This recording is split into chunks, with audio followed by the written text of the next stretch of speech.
विवाह के बाद पहली बार अपने मायके आई बेटी का स्वागत सप्ताह भर चला। सप्ताह भर बेटी को जो पसंद है वो सब किया गया। वापस ससुराल जाते समय पिता ने बेटी को एक अति सुगंधित अगरबत्ती का पूड़ा दिया और कहा कि पुत्री, तुम जब ससुराल में पूजा करोगी तब यह अगरबत्ती जरूर जलाना।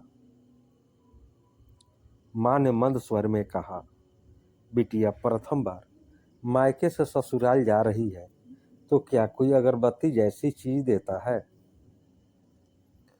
पिता ने झट से जेब से हाथ डाला और जेब में जितने भी रुपए थे वो सब बेटी को दे दिए।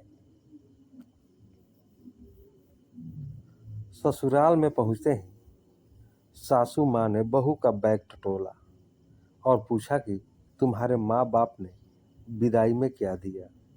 कुछ विशेष न मिलने पर उनकी नज़र अगरबत्ती का पूड़े पर पड़ी। क्रोधवश सासू माँ ने मुंह बना बहू को बोला कि कल पूजा में यह अगरबत्ती लगा लेना। सुबह जब बेटी पूजा करने बैठी, अगरबत्ती का पूड़ा खोला तो उसमें से एक चिट्ठी निकली।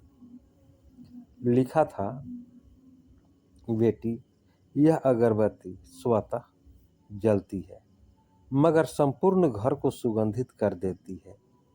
इतना ही नहीं, आजू बाजू के पूरे वातावरण को भी एक महक से सुगंधित एवं प्रफुल्लित कर देती है।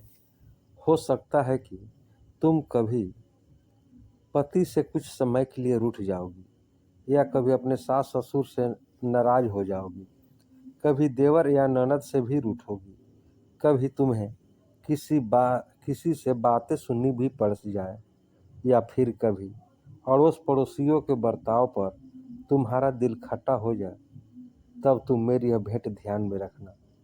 अगरबत्ती की तरह जलना, जैसे अगरबत्ती स्वयं जलते हुए पूरे घर संपूर्ण परिसर को सुगंधित और प्रफुल्लित कर ऊर्जा से भरती है, ठीक उसी तरह तुम स्वतः सहन करते हुए ससुराल को अपना मायका समझ सबको अपने व्यवहार और कर्म से सुगंधित और प्रफुल्लित करना। बेटी चिट्ठी पढ़कर फफक फफक कर रोने लगी। सासू माँ दौड़ कर आई। पति और ससुर भी पूजा घर में पहुंचे जहां बहू रो रही थी। अरे, हाथ को चटका लगा गया क्या? पति ने पूछा। क्या हुआ यह तो बताओ, ससुर जी बोले। सासू माँ आजू बाजू के सामान में कुछ है क्या यह देखने लगी तो उन्हें पिता द्वारा अंदर सुंदर अक्षरों में लिखी हुई चिट्ठी नजर आई। चिट्ठी पढ़ते ही उन्होंने बहू को गले से लगा लिया और चिट्ठी ससुर जी के हाथों में दी। चश्मा न पहनने की वजह से चिट्ठी बेटे को देकर पढ़ने के लिए कहा। सारी बात समझते ही संपूर्ण घर स्तब्ध हो गया।